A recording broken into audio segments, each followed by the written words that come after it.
Good morning student today we discuss chapter 7 आज हम लोग डिस्कस कर रहे हैं चैप्टर 7 का हम लोग पार्ट सेकंड आज हम लोग डिस्कस करेंगे। Part second we discuss in this video. Chapter 7 is the Maurya Empire, जो मौर्य शासन था उसके बारे में। तो पार्ट 1 में हम लोगों ने जो डिस्कस किया था अलेक्जेंडर, जो सिकंदर ने जो अटैक किया था भारत के ऊपर, उसके बारे में हमने पढ़ा था। फिर जो सिकंदर ने अटैक किया था उसका क्या प्रभाव आया था वो हमने पढ़ा था, उसके जो इफ़ेक्ट्स थे वो हमने पढ़े थे। देन हमने चंद्रगुप्त मौर्य के बारे में पढ़ा था कि किस तरह से उन्होंने मौर्य शासन बनाया था, मौर्य एम्पायर बनाया था, वो हमने पढ़ा था। Yes, now in part second we discuss the greatness of Chandragupta Maurya. The greatness हम उनकी पढ़ेंगे, चंद्रगुप्त क्यों महान थे, उनकी जो ग्रेटनेस है चंद्रगुप्त मौर्य की, उसके बारे में हम यहाँ पढ़ेंगे। तो यस देखिए, Chandragupta Maurya has been described as the first historical emperor of India. Chandragupta Maurya को क्या डिस्क्राइब किया गया है, वो first historical emperor of India, मतलब पहले इतिहास के शासक या राजा थे इंडिया में, भारत के अंदर। जो पहले ऐतिहासिक राजा कौन थे, चंद्रगुप्त मौर्य थे। He ruled for about 25 years. उन्होंने कितने साल शासन या राज्य किया था, 25 ईयर, 25 साल तक उन्होंने क्या किया था, राज्य किया था। हिज एम्परर इंक्लूडेड, उनके जो एम्परर के अंदर, उनके जो शासन के अंदर कौन कौन सी जगह को नाम दिए हुए हैं, देखिए कौन कौन से प्लेसेस आते थे। बिहार आता था, Bengal and Assam in the north, में Mysore in south, Herat, Kabul, Kandahar in west. ये एरिया पर कांधार, काबुल, बिहार, बंगाल, असम पर उन्होंने क्या किया था, राज किया था चंद्रगुप्त मौर्य ने। यस, फिर देखिए फ्रॉम मैगसनीज बुक इंडिका, हमने पढ़ा था पार्ट 1 में भी कि मैगसनीज ने एक बुक लिखी थी इंडिका। तो उस बुक इंडिका में we gain a lot of knowledge about the Maurya administration. तो जो बुक है इंडिका, उससे हमें काफ़ी सारी इंफॉर्मेशन क्या मिलती है, चंद्रगुप्त मौर्य के बारे में मिलती है। Another main source of information for this period is the अर्थशास्त्र रिटन बाय कौटिल्य। जो मैगसनीज की जो बुक इंडिका है उससे तो हमें इंफॉर्मेशन मिलती ही है, उसके साथ साथ हमें और भी इम्पॉर्टेंट जो इन्फॉर्मेशन काम मिलती है। जो चाणक्य थे उन्होंने, या कौटिल्य जो थे, उन्होंने एक बुक लिखी थी, बुक का नेम था अर्थशास्त्र। उससे भी हमें इस मौर्य एम्पायर के बारे में या जो चंद्रगुप्त जो राजा थे उनके बारे में काफ़ी सारी इन्फॉर्मेशन मिलती है। कौटिल्य का देखिए यहाँ एक पिक्चर भी दिया हुआ है आप लोगों को बुक में। यस, तो क्या क्या इन्फॉर्मेशन मिलती है। जो फर्स्ट है वो है किंगशिप। फर्स्ट जो है इसी की वो है किंगशिप, कि लाइक राजा कैसा होना चाहिए या उसे किस तरह से रूल करना चाहिए, शासन करना चाहिए। तो देखिए kingship, Kautilya divided the Kings day into 8 part. Kautilya ने क्या किया था, जो किंग का जो डे था उसको कितने 8 पार्ट्स, 8 भागों में डिवाइड किया था, 8 parts. It was the king's duty to give close attention to people's welfare, judicial administration and military action.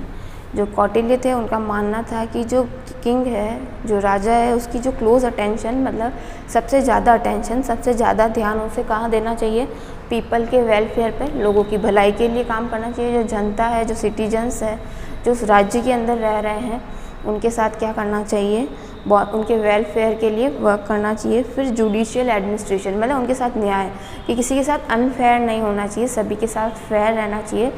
Like दो लोगों में डिस्प्यूट भी हुआ है तो उनका जो जस्टिस है वो क्या होना चाहिए, फेयर होना चाहिए। फिर मिलिट्री एक्शन, और इसके अलावा जो राजा को, जो किंग है, उसे टाइमली क्या लेने चाहिए, मिलिट्री एक्शंस लेने चाहिए।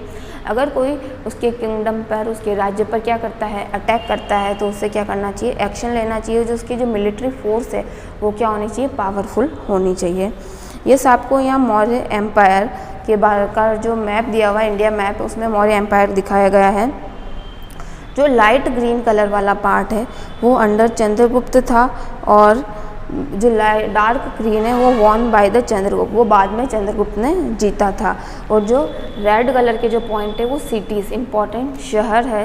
यस देखिए आप लोग, यस हेरत, काबुल और पुरुषपुरा, और ये मथुरा, इंद्रप्रस्थ, कन्नौज, वाराणसी, प्रयाग, पाटलिपुत्र, वैशाली, बोध गया, उज्जैन, सांची और अजंता और सोपारा, ये सारी क्या थी, सिटी, शहर है जो रेड रेड है। और लाइट ग्रीन कलर का जो पार्ट आप देख रहे हैं, यस, वो वाला जो पार्ट है वो क्या था, पहले से चंद्रगुप्त के कंट्रोल में था। और जो डार्क ग्रीन वाला पार्ट है वो बाद में चंद्रगुप्त ने क्या कर लिया था, अपने कंट्रोल में कर लिया था।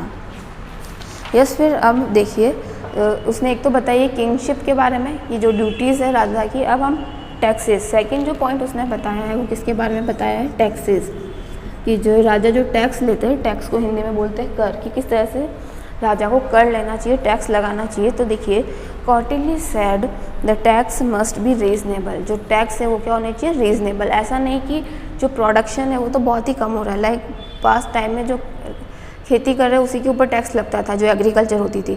तो अगर उनके पास हुआ तो बहुत थोड़ा सा है, वही उस पर भी राजा ने बहुत ज़्यादा टैक्स लगा लिया। तो जो फार्मर्स है, जो लेबर्स है, उनके पास अगर बहुत थोड़ा ही रह जाएगा तो वो अपना जीवन कैसे चलाएंगे, वो अपनी लाइफ कैसे स्पेंड करेंगे। तो जो टैक्स है वो क्या होना चाहिए, रीजनेबल, मतलब अकॉर्डिंग टू प्रोडक्शन होना चाहिए या सही होना चाहिए, हाई रेट नहीं होनी चाहिए टैक्स की। फिर देखिए the land tax was 1/6 of the produce, तो जो लैंड के ऊपर जो टैक्स लगाया था वो कितना था, 1/6 था। मतलब टोटल प्रोडक्शन हुआ है उसका 1/6 पार्ट किसको देना होता था, किंग को, राजा को देना होता था as a tax. The king collects tax on various trades very efficiently through his officials। और जो किंग जो टैक्स कलेक्ट करते थे वो उनके कौन करते थे, ऑफिसर्स करते थे। और वो काफ़ी ध्यान रखते थे कि किस पर्सन ने टैक्स दिया है या नहीं, और कौन पर्सन कम्प्लीटली वर्क कर भी रहा है या नहीं कर रहा है। तो इस तरह से टैक्स को लेकर भी काफ़ी क्या होना चाहिए, राजा को एक्टिव होना चाहिए। सेकेंड है मिलिट्री ऑर्गेनाइजेशन, थर्ड जो है मिलिट्री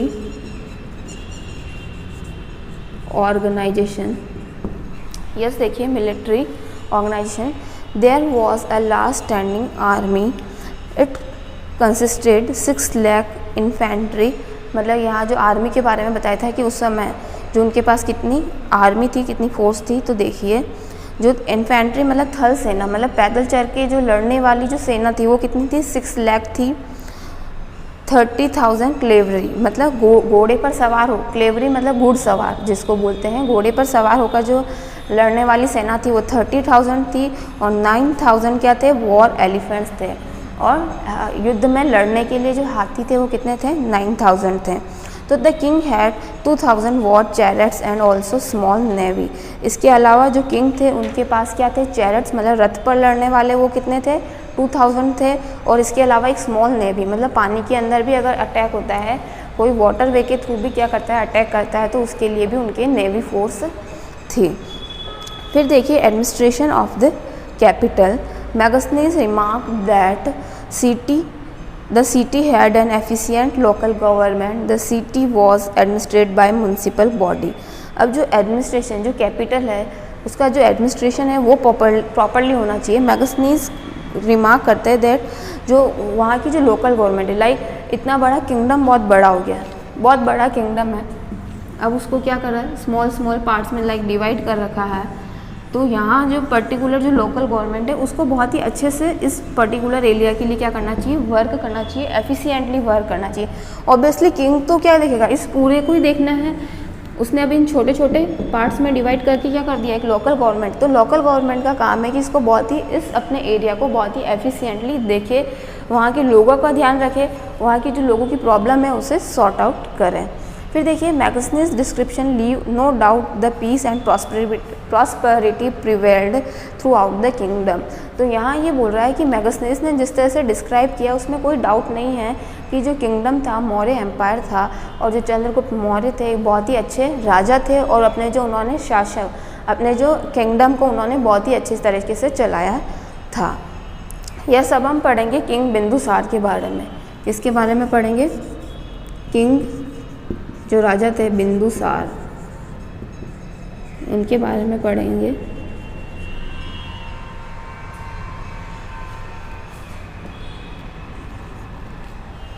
यस, उन्होंने देखिए 298 से लेकर 273 BC तक उन्होंने रूल किया था, मतलब शासन किया था। 298 से लेकर 273 तक किंग बिंदुसार ने।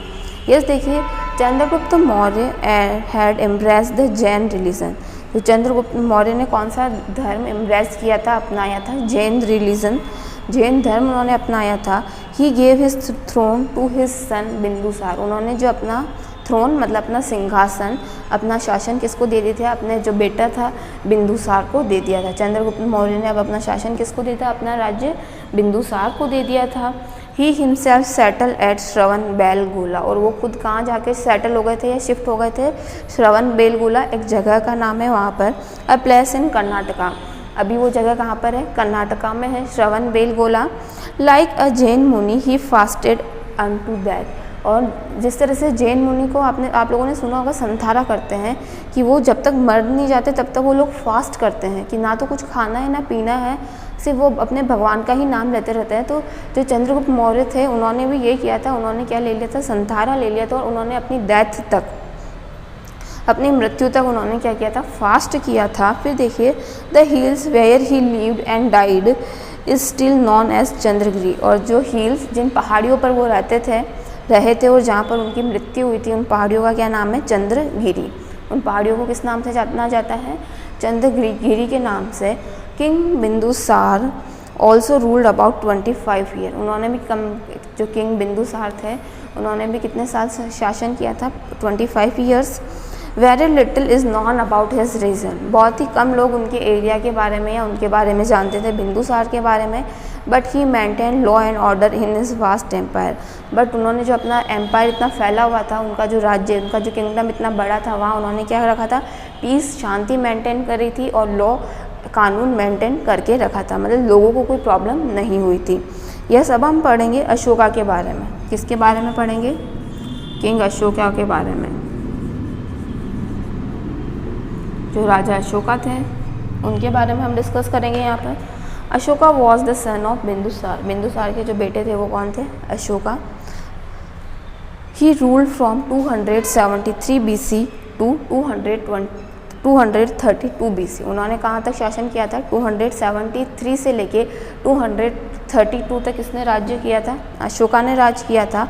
For about 12 years he did not try to expand his kingdom. उन्होंने 12 years मतलब 12 साल तक तो जो अशोका थे उन्होंने जो राज्य उनके पास था उसी पे शासन किया। उसको एक्सपांड करना मतलब उसको बढ़ाने का नहीं सोचा कि हम अपने क्या करते हैं, राज्य को और बढ़ाते थे, उसी पे ही शासन किया। बट इन 261 BC में ही decided to extend the empire by conquering Kalinga. अब उन्होंने क्या सोचा, जो उनका एम्पायर, उनका जो शासन था कलिंगा, उसको बढ़ाने के बारे में सोचा कि अब हमें अपने राज्य को क्या करना चाहिए, बढ़ाना चाहिए। यह सब देखिए, सबसे फर्स्ट जो है इसके अंदर कलिंगा वॉर के बारे में, अशोका की जो कलिंगा वॉर थी उसके बारे में हम लोग पढ़ेंगे।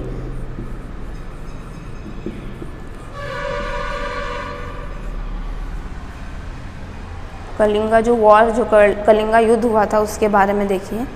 The kingdom of Kalinga had powerful army. जो किंगडम था, जो कलिंगा था, उसकी जो आर्मी थी वो बहुत ही पावरफुल थी, मतलब बहुत ही ताकतवर थी वो army.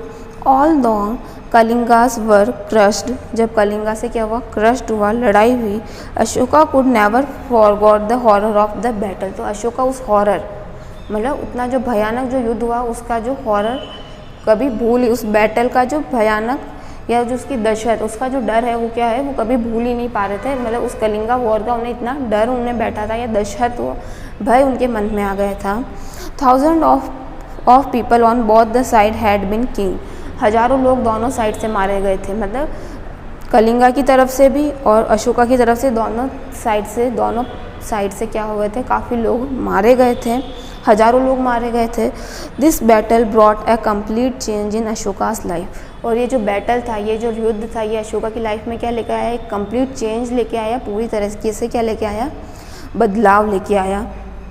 The war drum was silence for ever. और इस तरह से जो वॉर का जो ड्रम था, युद्ध का जो ड्रम था, मतलब युद्ध का ड्रम क्या हो गया, हमेशा के लिए क्या हो गया, साइलेंस हो गया, शांत हो गया। मतलब अब अशोका ने जो क्या है सोच लिया कि वो कभी युद्ध नहीं करेंगे, कभी लड़ाई नहीं करेंगे। For that time onward pre-rich nothing but peace. अब वो क्या चाहते थे? पीस, शांति चाहते थे। बस उनका एक ही एम था, उनका जो मकसद था वो क्या था? शांति वो चाहते थे। He became a follower of Buddha. और वो किसके फॉलोवर थे? बुद्ध। उन्होंने बौद्ध धर्म फॉलो कर लिया था। वो बौद्ध को भगवान मानने लगे थे, अपना गुरु मानने लगे थे बुद्ध को। He spend the rest of his life in service of his people. और उन्होंने अपना जो बचा हुआ रेस्ट ऑफ लाइफ मतलब बचा हुआ जो जीवन है वो कहाँ स्पेंड किया या किस तरह से बिताया? लोगों को सर्विस मतलब लोगों की सेवा करने में उन्होंने अपना जीवन लगा दिया। फिर देखिए he become Devanampriya the believe be loved of gods. अब उन्हें क्या था? सिर्फ भगवान का नाम ही प्रिय था, उन्हें सिर्फ वही अच्छा लगा रहा था। किसको? अशोका को, किंग अशोका को। और अब उन्हें क्या हो गया था? सिर्फ भगवान से ही लव था, उनका उसी में विश्वास था। अब वो वॉर वगैरह कुछ नहीं चाहते थे, सिर्फ क्या चाहते थे? शांति चाहते थे, पीस चाहते थे। अब हम पढ़ेंगे अशोकास धर्म। किसके बारे में पढ़ेंगे? अशोकास धर्म के बारे में, कि किस तरह से उन्होंने धर्म का प्रचार प्रसार किया था उसके बारे में, किस तरह से उन्होंने धर्म को फैलाने के लिए क्या क्या काम किए उसके बारे में पढ़ेंगे।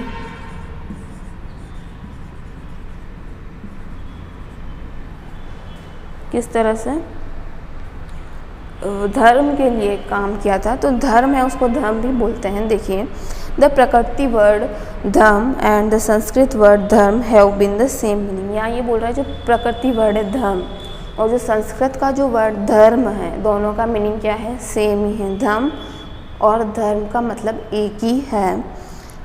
धर्म नेवर मीन्ट एग्जैक्टली रिलीजन। धर्म का एग्जैक्टली मीनिंग रिलीजन धर्म से नहीं है। It was use for duty. इसका जो यूज़ जो किया जाता है वो किसके लिए? ड्यूटी, कि इस पर्सन की क्या है? ये ड्यूटी है, उसके लिए इसका यूज़ किया जाता है। It contain the best of all religious faith. लेकिन इसके अंदर ऑल रिलीजियस फेथ मतलब धर्म के बारे में जो विश्वास था उसको इंक्लूड किया जाता है। यह बुक में देखिए अशोकास एम्पायर के बारे में, तो कहाँ कहाँ अशोका ने जो ग्रीन कलर का जो दिखाया हुआ है उसने वहाँ अपना शासन फैलाया। फिर रॉक एडिक्ट्स और जो रेड कलर का वो पिलर मतलब उसने किस तरह से धर्म को प्रचार प्रसार करने के लिए रॉक पत्थरों पर और पिलर बनवाकर उन्होंने लिखवाया था धर्म के बारे में कि हमें धर्म को मानना चाहिए, ये धर्म होता है। लोगों को धर्म के बारे में जागरूक करने के लिए कहाँ कहाँ उन्होंने पिलर्स लगवाए थे, कहाँ कहाँ रॉक लगवाए थे। तो जो रॉक लगवाए थे वहाँ पर ब्लू स्टार है एंड पिलर लगवाए थे वहाँ पर रेड है। देखिए आप लोग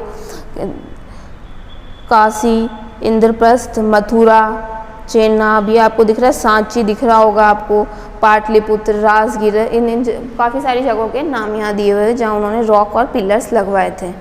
यह सब हम पढ़ेंगे कि किस तरह से वो उन्होंने धर्म के लिए काम किया था अशोका ने। वो देखिए सबसे फर्स्ट जो है Ashoka asked his people to practise ahimsa. Ashoka ने लोगों को क्या प्रैक्टिस करनी? अहिंसा की, हिंसा नहीं करनी। हिंसा मतलब लोगों को मारना पीटना नहीं है, लड़ाई झगड़ा नहीं करना है, अहिंसा के साथ रहना है मतलब प्यार से रहना है, सिंपैथी के साथ रहना है। No animal could be slaughtered for sacrifice. किसी भी जो एनिमल की क्या है स्लॉटर मतलब बलि नहीं दी जाएगी, उसको सेक्रीफाइस उसे मारा नहीं जाएगा। हम पास्ट टाइम में देखते थे कि लोग क्या करते थे? जानवरों की बलि देते थे। तो अशोका ने उस चीज़ को क्या करवा दिया? बैन बंद करवा दिया था। फिर सेकंड देखिए mother and father must be obeyed. हमें मदर जो हमारे माता और पिता है उनका क्या करना चाहिए? ओबे, सम्मान करना चाहिए। Pupils should honour their teacher. Pupil मतलब जो शिष्य जो होते हैं, शिष्य जो होते हैं या स्टूडेंट्स जो होते हैं उन्हें अपने टीचर का क्या करना चाहिए? ऑनर, सम्मान करना चाहिए। थर्ड जो है master should treat their slaves and servant with kindness. और जो मास्टर होते हैं, जो मतलब राजा है या जो मालिक है, उन्हें अपने जो सर्वेंट्स मतलब नौकर है या स्लेव्स मतलब जो गुलाम है उनके साथ क्या है? काइंडनेस मतलब दयालुता रखनी चाहिए। उनके साथ क्या रखनी चाहिए? सिंपैथी रखनी चाहिए, काइंडनेस उनके साथ। ऐसा नहीं कि वो आपके यहाँ वर्क करने आते हैं तो आप उनके साथ उनको बहुत ज़्यादा वर्कलोड दें या उनके साथ मिसबिहेव कर रहे हैं, ऐसा नहीं होना चाहिए। फोर्थ है people should show toleration for religious beliefs of the other, और लोगों को क्या जो रिलीजियस मतलब धर्म के प्रति क्या होना चाहिए, उदार होना चाहिए, मतलब धर्म में विश्वास रखना चाहिए।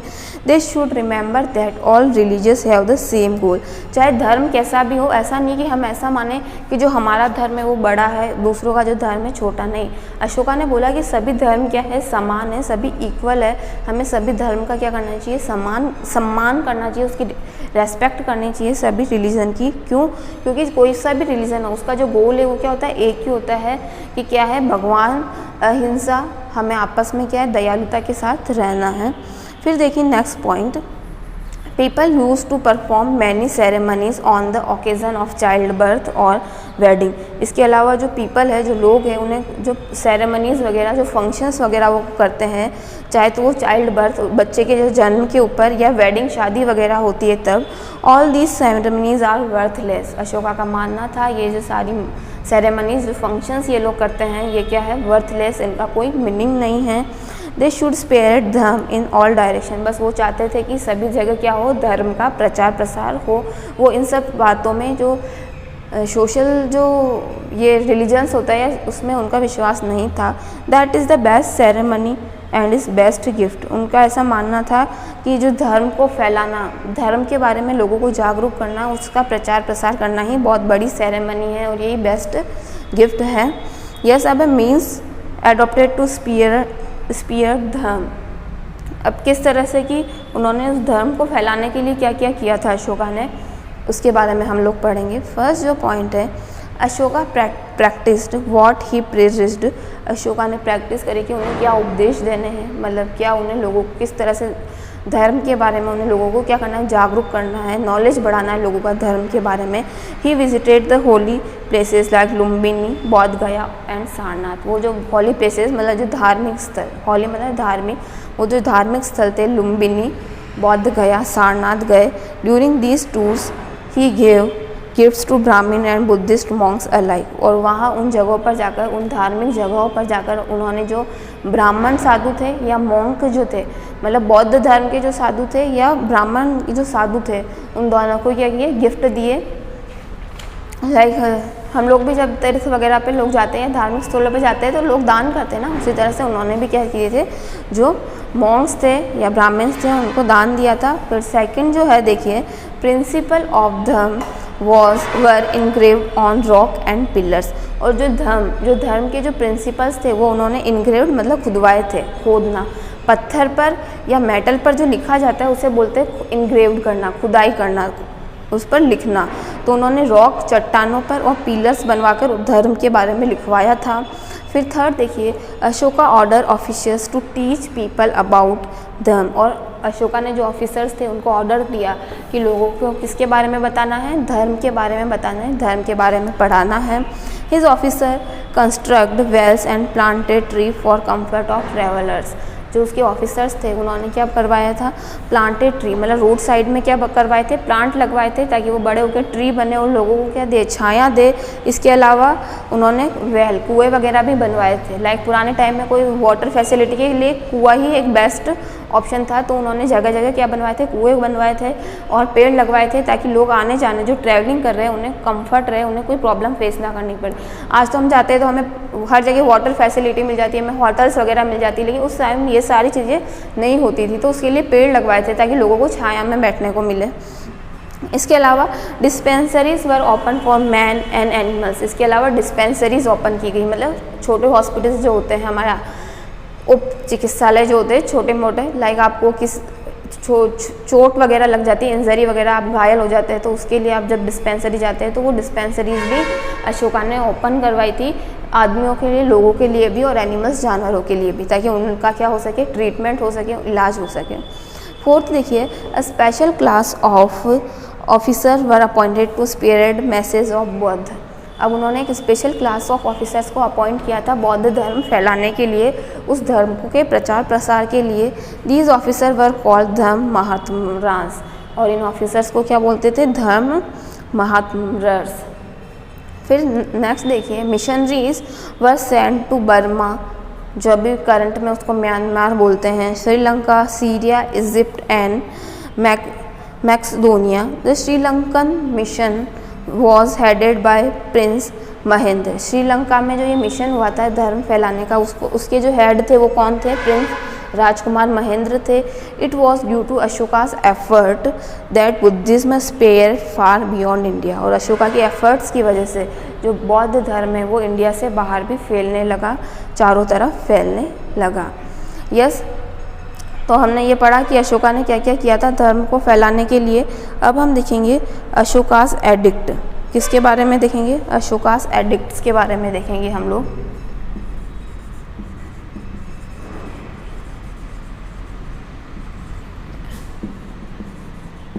एडिक्ट्स का पहले भी मीनिंग बताया था, न्यू वर्ड में जब आया था, कमांड देना या इंस्ट्रक्शन देना, ऑर्डर देना।